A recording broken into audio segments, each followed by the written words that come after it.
আমরা সাথে সাথে তারা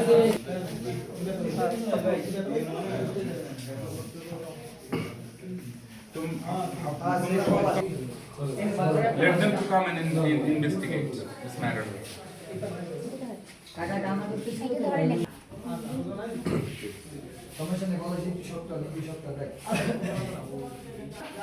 সেক্রেটারি না? জি জি ভারপ্রাপ্ত সাধারণ সম্পাদক রাজাপুর উপজেলা বিএনপি।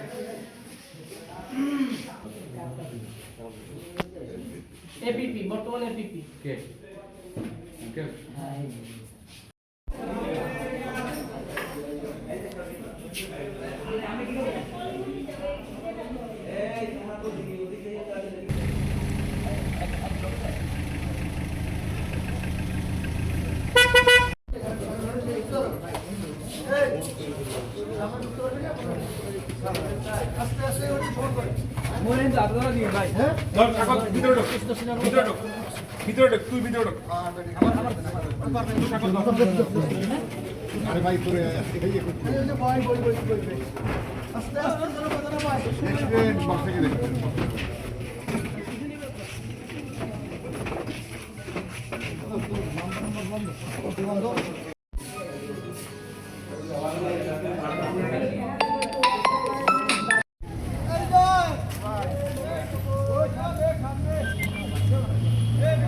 ওখানে আমি প্রায় 2 ঘন্টা যাবত মানুষ আসে যায়, নির্বাচনী ব্যাপারে আলাপ করেছি।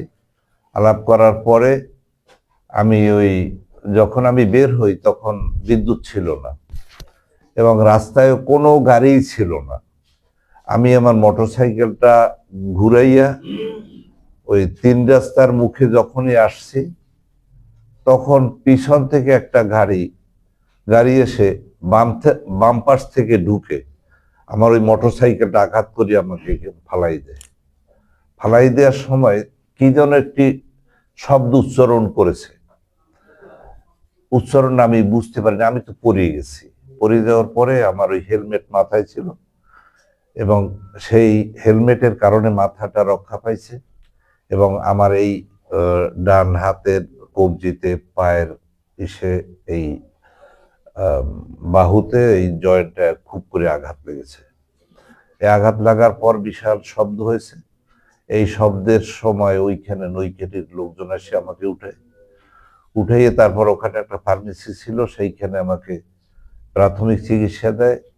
এই খবর শুনে সেলিম রেজা ভাই সে আসছে, অনেক লোক আসছে, সেখানে আমার আবার গাড়ি করিয়ে দিয়ে আমাকে আবার হাসপাতালে নিয়ে আসছে অনেক লোকজন। এখন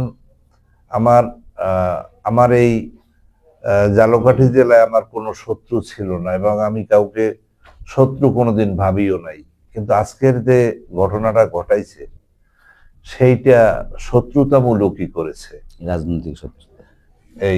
রাজনৈতিক শত্রুতা ছাড়া বা অন্য কোনো শত্রু, আমার এই দুনিয়ায় কোনো শত্রু আমি কাউকে ভাবিও নাই।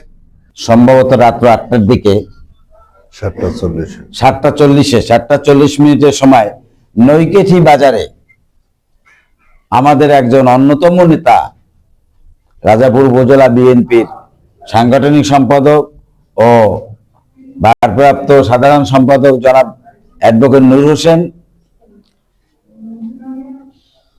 আজকে কোনো প্রচার অভিযান না থাকলেও তিনি তার আত্মীয় স্বজন, পাড়া প্রতিবেশীর সাথে শুভেচ্ছা বিনিময়ের জন্য নৈকেঠি গিয়েছিলেন।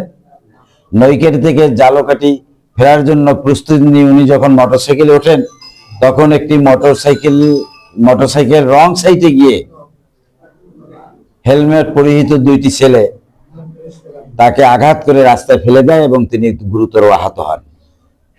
তা আমরা মনে করি এটা কোনো বিচ্ছিন্ন ঘটনা না। এই যে সাম্প্রদায়িক রাজনীতির সাথে যারা জড়িত, এটাই তাদের পেশা, এটাই তাদের নেশা।